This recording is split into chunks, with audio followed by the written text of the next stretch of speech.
Miracles Today with David E. Taylor. Inheritance by lineage.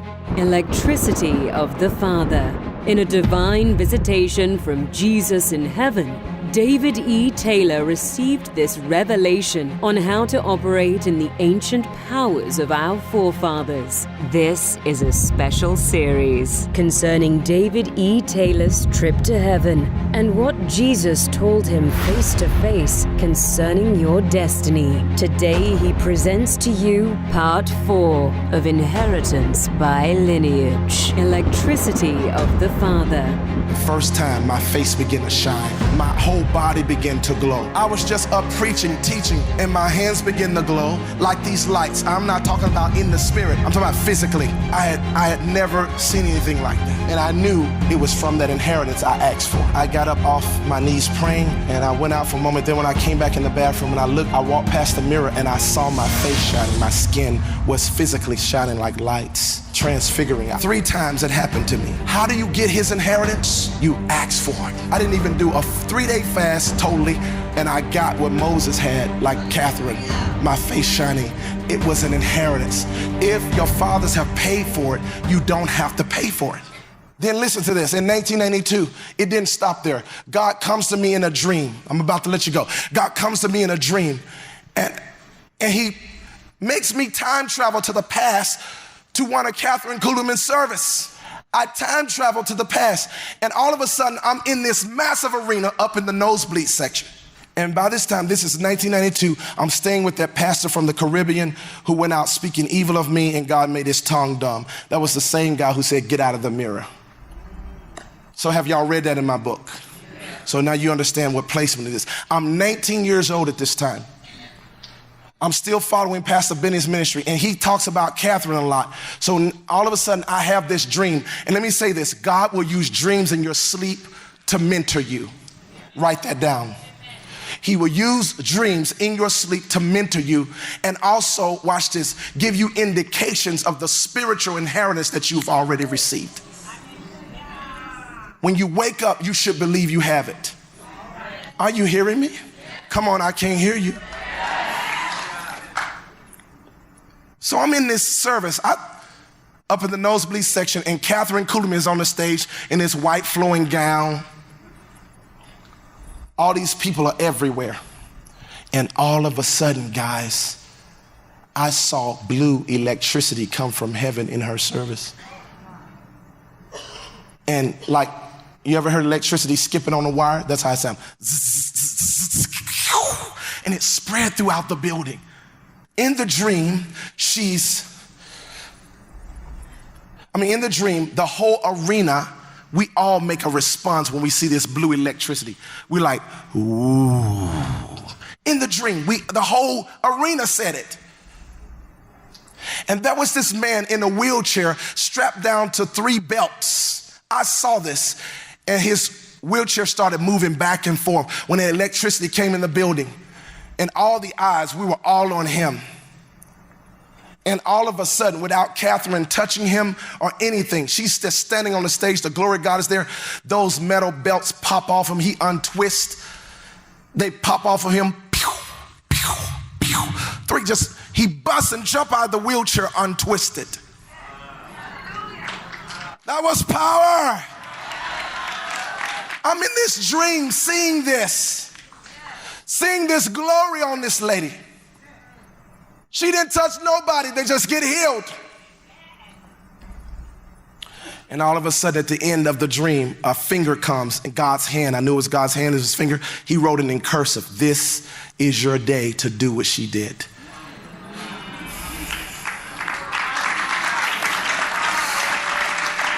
You see, people who are dead and gone on, they had their day. This is your day. You must arise to the challenge now. You must quit wasting time. You've been given the responsibility to do it. They are dead, but their mantles are still on the earth. Pick it up. Do it. He was encouraging me. And right when that finger was writing that at the end, the pastor comes and he's waking me up out of my sleep. Get up, come and watch Benny Hinn. Benny Hinn is on. I was so mad at him. I said, I was just in a crusade with Kathryn Kuhlman.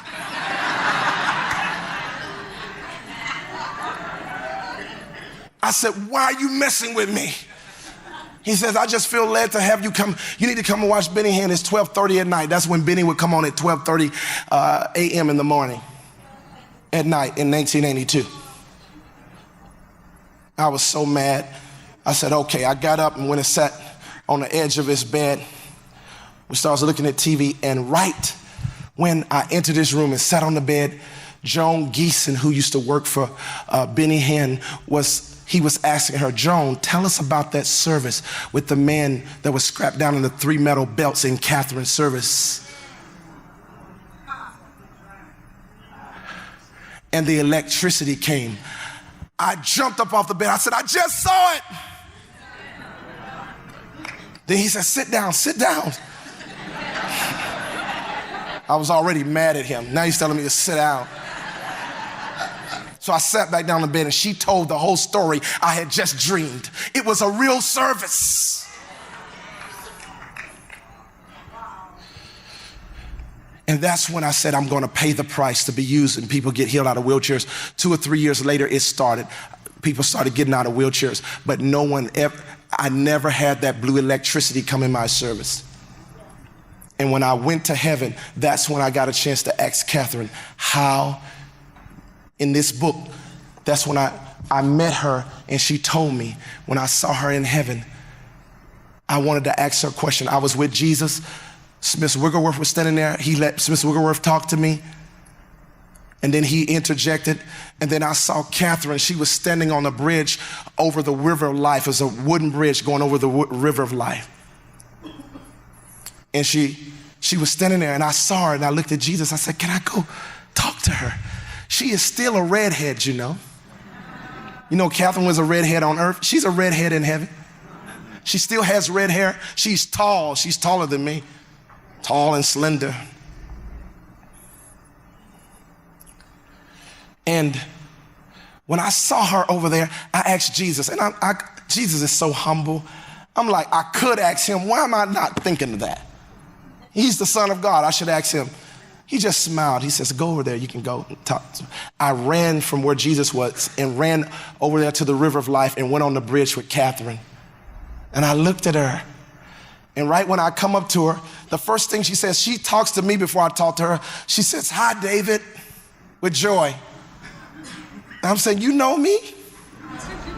She says, everybody here in heaven knows you, David. That's what she said. Everybody. I said, everybody. She says, yes. Jesus talks about you to everybody because you talk about him on earth. You love Jesus. You spread his name. He confessed you before everybody, even the angels.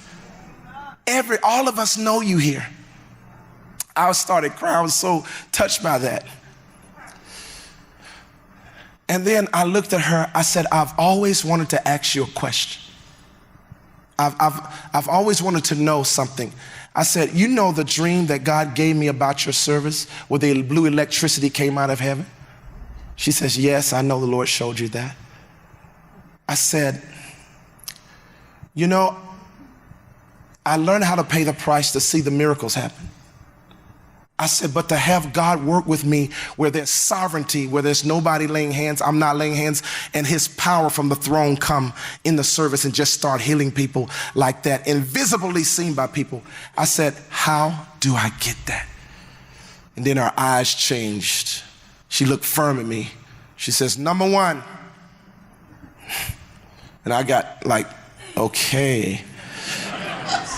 I thought she was about to tell me a revelation.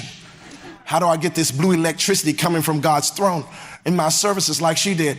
She says, number one, don't ever quit preaching the word. And I was like, okay, I know that. But you see, we really don't know that because the Bible says signs and wonders follow the word. Don't ever quit preaching the word. That's what she said to me. She says, number 2, do not desecrate. Don't ever desecrate. I never understood what that meant during that time. But it talks about a grave site. When you talk about the word desecration, when I got back, you always talk about desecrating a grave, a sacred grave. Kathryn talked about paying the price and dying to self. She's talking about how she was buried spiritually. Basically, what she was talking about is that once you're dead, don't desecrate the grave, don't dig it up.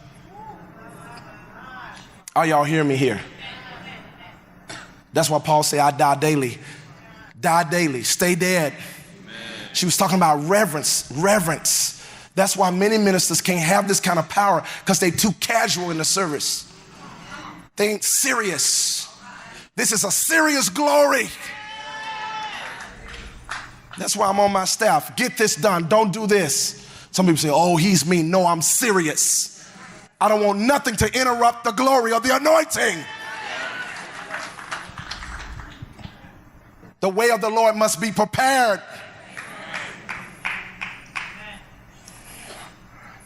Are y'all hearing me? And I learned that the blue electricity started coming in my services. I preached this in Washington State, in Spokane, in Carville, Washington, and in Seattle. And a beautiful couple, a Caucasian couple, came up to me like a mother and a father to me today. They are. But back then I just met them. And I told this whole story I'm telling you, and they came up to me and they said, David, we were in Kathryn Kuhlman's service. You know, they were in their 80s. We were in her services. They said in all her services, the blue electricity didn't come, but some of them they did. And we got a picture, we captured it. We're gonna give it to you so you can have it. Look at that.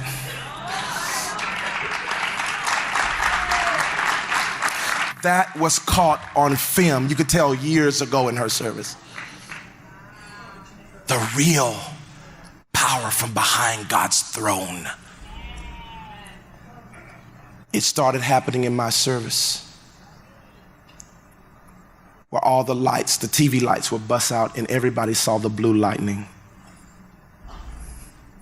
Jimmy McDonald, that used to sing with Kathryn Kuhlman, was her favorite, best friend.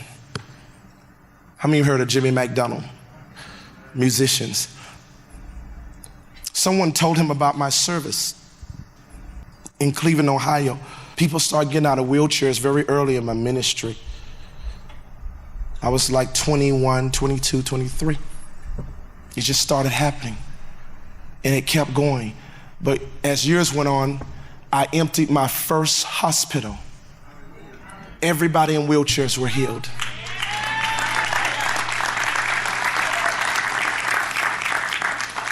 In 2003, in Cleveland, Ohio, the first hospital that was empty in my ministry. Jimmy McDonald was invited to my service. He's Benny Hinn's spiritual father. He's like a father because he worked with Kathryn, and Benny Hinn sees him as a father. He came to my service, that Cleveland service where all them wheelchairs was across the stage and where I had emptied the whole hospital before the service even started. And he was just crying all the way through the service.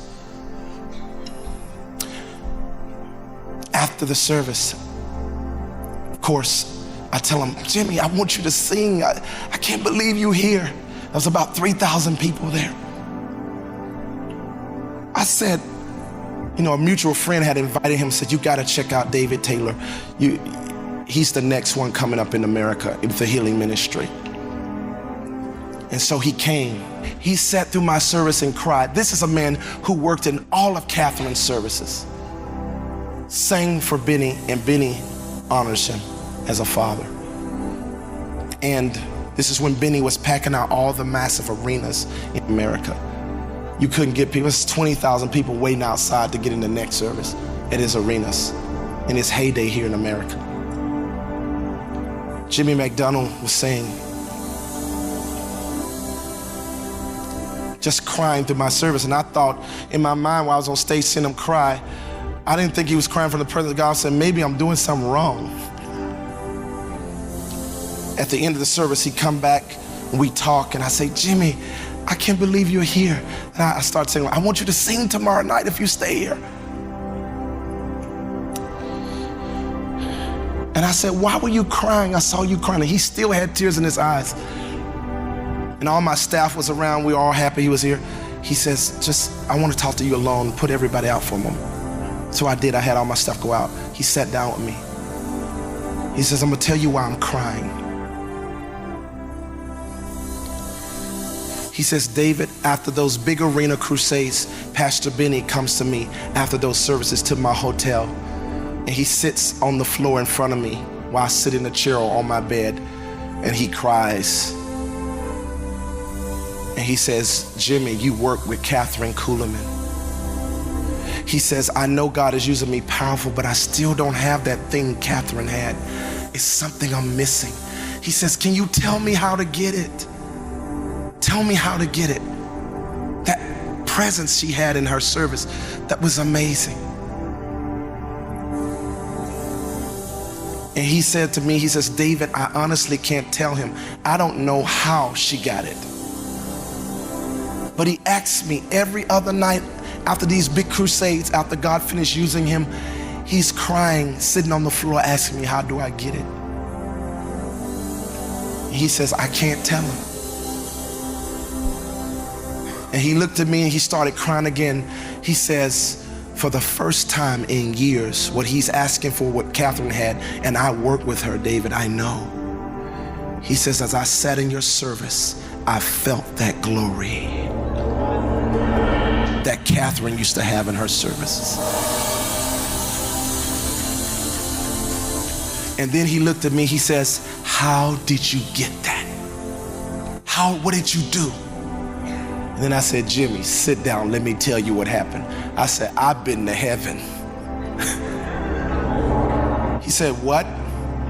I said, I've been to heaven and I talked with Kathryn Kuhlman in heaven and she told me how to get it. He says, well, whatever that is, all I know, you got it. You see, the older group, they don't understand all these trips to heaven people are having in hell. Some of them are judging it because they never experienced it. But see, in the last hour, God is going to be giving us trips to heaven to talk to people who have gone on because they have taken keys with them that we need back here on earth.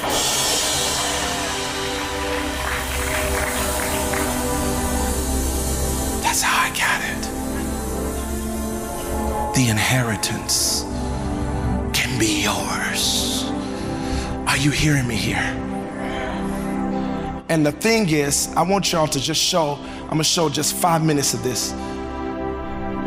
A woman who used to work with John Geeson, who used to work with Kathryn Kuhlman, was a part of my ministry. And when she died, she says, I'm gonna leave you all my old Benny Hinn tapes, all Joyce Meyers, because she worked with Joyce when she was preaching out of her living room. So I have all the Joyce tapes that when she used to just write and draw Battlefield of the Mind with her hand. When she was that poor. When she first started her ministry. This lady started with Joyce and helped get her ministry off the ground. So she also worked with John Geeson. See, I'm gonna give you all my tapes. I started going through those tapes, just eating them up, and then I came across that clip in 1992 when that pastor woke me up and Benny Hinn was playing it. I always told people, but I could never prove that it happened. Some people thought you're just making it up. Well, when I went through her tape, she had that program where the electricity came in Kathryn's service. Boy, this is so exciting, isn't it? Oh, it's wonderful. You know, here you were, worked for Kathryn for 8 years, and now the Lord's rewarded you for all the years you put in there. I mean, there's nothing like it, is there? Nothing. I tell you, my wife, I told the people this morning, second service, we were watching the Chicago Crusade, and I'm sitting there crying, watching the power of God at work so greatly. And I looked at my wife, and she was so moved by what was going on. It was just really touching her. And she said, well, Benny, she said, what is my reward? for sharing you with the world. I said, that's your reward. And I pointed to Kim. I said, darling, she can walk again. She can move again. You know what Suzanne said? I like it. I like it. Tell the people about this incredible healing at Kathryn's service in St. Louis, in St. Louis. I guess it was many years ago. What year was that? Probably about 1975. It was one of the greatest miracles that of course, I wasn't there. I've seen many great miracles in our meetings, but this one I heard about. I wasn't there, but you were there. Go ahead, please. Anything you want to, you can tell them. Well, it was the most wonderful thing, but not any more wonderful or not any more different than it is here tonight. The power of God is here, just as it was in that great service. And we had a huge auditorium, probably 16,000. And the stage was set. Down on the ground floor was all of the wheelchairs and the stretchers, and you knew if God didn't heal those folks, that they would have probably died within days. There was cancer, there was multiple sclerosis, there was everything. And all the way up as far as your eye could see to the toppest balcony seat, every eye was fixed down on that floor. And there was a young man that came in, and he had long hair and bell-bottom trousers that were all jagged at the end.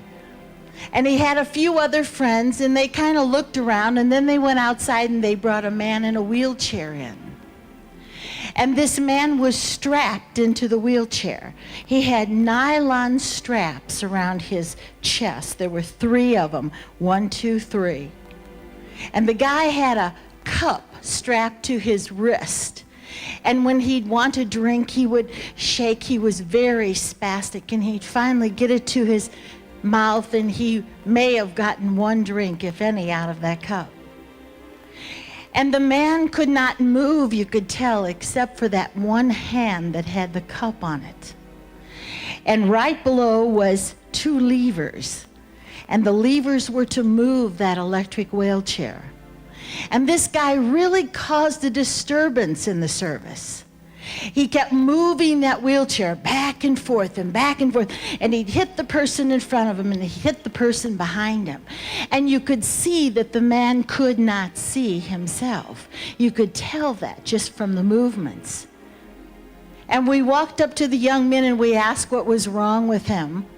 And they said they really didn't know the full scope of the thing, that they had just picked him up, but they knew that Jesus could heal him. And so we went on, and the service started. And all of a sudden, there was a sound in that auditorium like we'd never heard before. I was standing on this side of the stage with Miss Kuhlman. My husband was on the other side, and there was an usher next to me. And there was a sound that charged through that air like electricity. Have you ever heard electricity bounce across a wire in an electrical storm? That's exactly what happened. It just shh all the way across, and we heard it.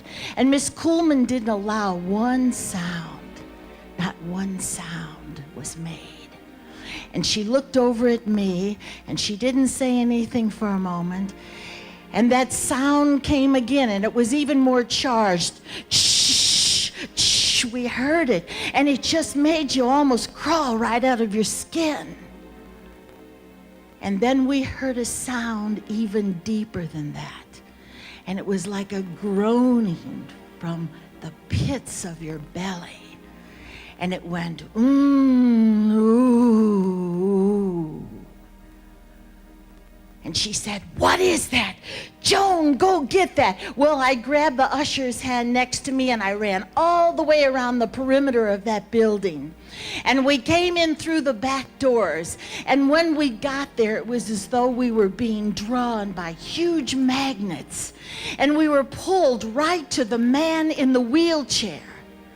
And when we got within feet of this man, I would say 2 feet at the very most, We watched the power of God go through that man, and he came out of that wheelchair, and all those straps broke on him. They went pew, pew, and the guy busted out, and his lap blanket fell, and he had a catheter hanging down. It was full, and it was such a mess. And he was just walking, he was thrashing around and about, and it was a long distance from the back of that auditorium down to the front. And that wooing never did stop. It continued. And there was such a noise. And Miss Kuhlman couldn't stop it. It was the first and only time I'd ever seen that she couldn't stop or control what was happening. And she held on to the piano because she almost was slain by the power of God. And every eye was fixed on that man. Every man and every woman in that place saw the power of God. No man could doubt that. No man could doubt that. And you know that man, they told us when he got up to the stage, he was 300% disabled. And that was proclaimed by the United States Air Force. He was a paratrooper, and he had parachuted from a plane, and it had caused such damage in his body that he had grand mal seizures as the result of epilepsy.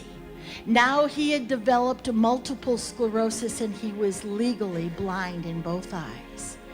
The man laid on a pulsating mattress that moved his flesh back and forth, that it wouldn't die. The man was on oxygen. He weighed about 85 pounds. It was the most electrified service that I'd ever seen in my life. Miss Kuhlman said it was the greatest service that she ever had. I think any miracle is the greatest. Give the Lord a shout of praise. This tape, I saw the date. It was June 21, 1992. I said I was 19 years old then. I found the tape, guys. That's it.